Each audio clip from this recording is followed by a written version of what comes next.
Okay, correct me if I'm wrong here, but I don't think we need a big, long intro for Rory McIlroy, do we? He just won the Masters. You saw it, I saw it. It was tremendous. Never, ever, ever give up. The monkey that was on his back for a decade is slinking back off to whatever monkey jungle he came from. And now, with the career slam under his belt, he is headed to his favorite course in the universe, Quail Hollow.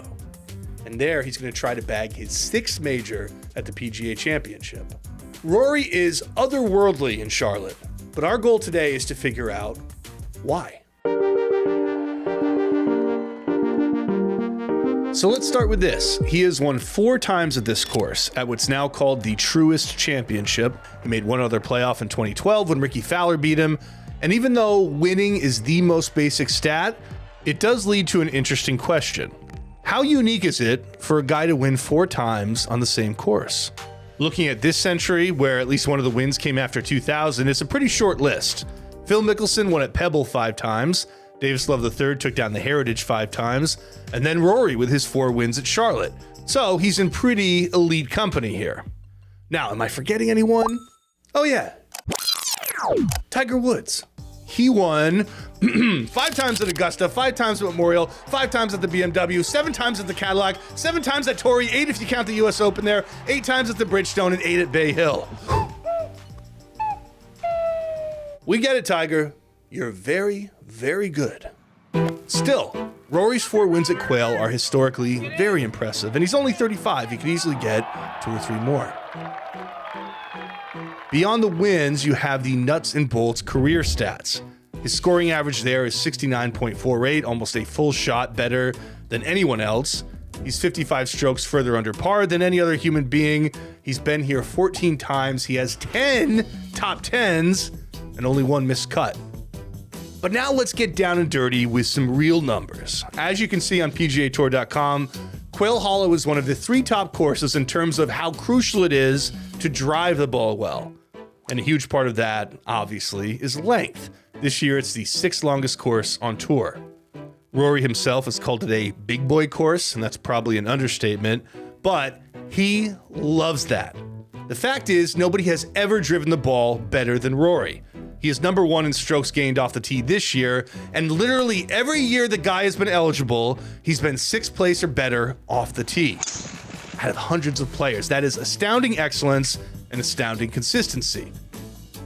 So, if you're gonna tell me that Quail is a place where it pays to drive like a golden god, then yeah, obviously that's gonna be a huge part of the story of why Rory is so good here. Okay, we've gone as far as we can on our own. Let's bring in the cavalry. Let's call in our Canadian buddies, Matt and Will Kershane. These guys are the brains behind the excellent site Data Golf, and the brothers Kershane confirmed the importance of driving with this nifty course fit tool. As you can see from the green pentagon, which is Quail, and the dotted line below it, which is the tour average, it's super important here to drive well, way more than the average. Then they dropped a bomb on us. Yeah, you'd expect Rory to be great here because of his skill, because of the course profile, but it turns out he does even better than that, as in significantly better. This course history tool takes a second to understand, but what it shows is that through 50 rounds at Quail, Rory's gaining almost a full stroke more than he should against his expected performance. Think of this as strokes gained against yourself. And if you break that down by its component parts, half of that gain is off the tee. In other words, yeah, you expect him to be ridiculous at driving on this course, but he's actually ridiculous and then some, and he's even a little better than normal on approach. We might have an explanation for that last one, by the way, the approach, and it's an important concept to understand. This chart from the Data Boys shows that at Quail, there are way more approaches than average from 175 to 225 yards out, meaning more long irons. And as you see here, Rory has always gained more strokes the farther away he is from the hole, and that's true from both the fairway and the rough, and it's pretty dramatic. He's actually below average compared to the tour from 50 to 100 yards. Here, I can't help but think of number 13 at Augusta this year, but he gets better as he goes farther away. And what the Data Golf guys emphasize to me is that number, 0.074, it doesn't look like much, but that's per shot, and it's actually massive when you play it out over time. Let's see how this looks on the actual course, and for these stats, we can thank Austin Bratton at the PGA Tour. For just a sample of why Rory is so good, it turns out there are 7 specific holes where he has the most strokes gained over his career, more than any other player. That's almost half the course, which says something. And they come in 2 stretches, 15 to 17 at the end. But I want to look at the first stretch, holes 7 through 10, where he is a lifetime plus 47 strokes gained. That's first by more than double second place, Jason Day. And let's look at number 7 in particular, where he has 18 strokes gained on one single hole. 7 is not too complicated. It's just a long, pretty straight par 5, but it shows how these 2 skills with the driver and the long irons combine to give Rory such an advantage. We're going to take you back to 2013, 3rd round, 15-mile-per-hour winds blowing in Charlotte. And as you see from this chart, that day he pumped it out there to 319. That yellow dot is him. Now, not everyone can do that on a windy day, but other people can. As you see, he's not quite alone. Nick Watney here even outdrives him. But not everybody can hit long irons like he does. Look at the chart from the second shot, the approach. That little yellow dot there is him. From 193 yards, he puts it to 5 feet. One of only 2 eagles on the day, and the other was a chip-in. And to highlight how massive long irons are, on number 7, he has gained 16 strokes tee to green in his career, but less than 6 just off the tee, so the bulk of his gains are coming from these long irons. And by the way, if you're curious on which holes he gains the most just off the tee, that's number 8 and number 16. Really short par 4 and a really long one, so keep an eye on those PGA Championship week. Now we turn to number 9. It's another long par 4, and last year gives us a great illustration of how he can dominate this course. On Saturday, a 319-yard drive left in 181 to the green. You see that red dot in front? That's him, right in that long approach sweet spot where he's so much better than anyone. He hit to 10 feet, he made the putt. On Sunday, the approach was only 166 yards. There he is in red again, but still plenty long. Once again, he hit to 10 feet, and once again, he converted the birdie. You want to guess how many birdies there were total on those holes over the weekend? 6. 6 birdies on number 9 in 2 days, and Rory had 2 of them. So you can see that hitting long irons means so much. And if you're looking for the really brief version of why he's so great here, it's because unlike many tour events, there is no wedge competition at Quail. And that suits Rory just fine because the farther you are from the hole, the more his advantages stack up. He's a sniper. He wants to be a mile away from his enemy. Okay, let's zoom back out. Let's look beyond the numbers. It's not just that Rory has won here or accumulated some incredible stats, which he has. It's that he has put together some really, truly mind-blowing rounds.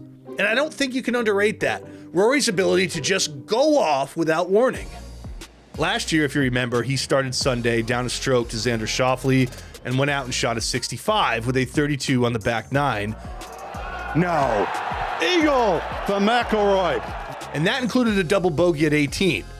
It was one of the most thoroughly dominant rounds of the entire year, and it wasn't even his best at Quail Hollow.